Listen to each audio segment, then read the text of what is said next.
অনেকেই শারীরিক নানা জটিলতার কারণে বা চিকিৎসকের পরামর্শে ধূমপান ছাড়ার চেষ্টা করেন, কিন্তু চাইলেই কি আর ধূমপান ছাড়া যায়? এভাবেই প্রায় 11 বছর আগে ধূমপান ত্যাগের তীব্র চেষ্টা চালিয়েছিলেন তুরস্কের ইব্রাহিম ইউসেল। ধূমপান ত্যাগের এই চেষ্টা করতে গিয়ে তিনি তখন আলোচনায় এসেছিলেন। তখন ধূমপান ত্যাগ করতে তিনি অভিনব এক কৌশলের আশ্রয় নেওয়ার কারণে তখন থেকেই টেলিভিশন সহ অন্যান্য গণমাধ্যমে তাকে নিয়ে শুরু হয় ব্যাপক মাতামাতি। কিন্তু ঠিক কোন উপায় অবলম্বন করেছিলেন তিনি?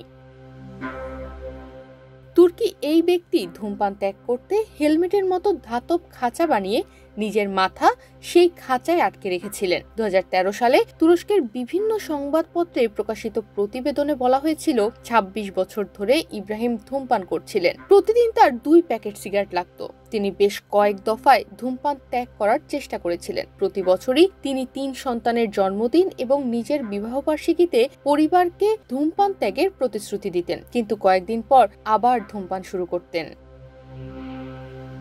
সামাজিক যোগাযোগ মাধ্যমে ছড়িয়ে পড়া ছবি এবং ভিডিও থেকে জানা যায়, ইব্রাহিম ইউসেল নামের এই তুর্কি ভদ্রলোক 13 বছর আগে যখন ধূমপান ছাড়তে মাথায় এই খাঁচা পরা শুরু করেছিলেন, তখন তার বয়স ছিল 42 বছর। তার স্ত্রী হচ্ছেন একমাত্র ব্যক্তি যার কাছে ওই খাঁচার চাবি রয়েছে। কেবল খাবারের সময় তিনি খাঁচার তালা খুলে দেন। তবে এই ব্যক্তি ধূমপান ত্যাগ করতে পেরেছেন কিনা তার অকাট্য কোনো প্রমাণ এখনো পাওয়া যায়নি।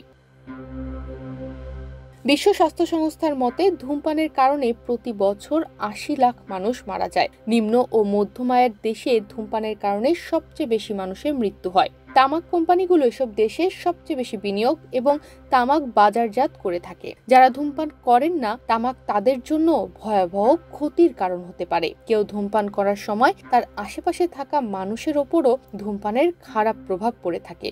এতে সারা বিশ্বে বছরে 12 লাখ মানুষের মৃত্যু হয়। বিশ্বের মোট শিশুর অর্ধেকই বাতাসে তামাকের দূষিত ধোঁয়ার নিঃশ্বাস নিয়ে থাকে।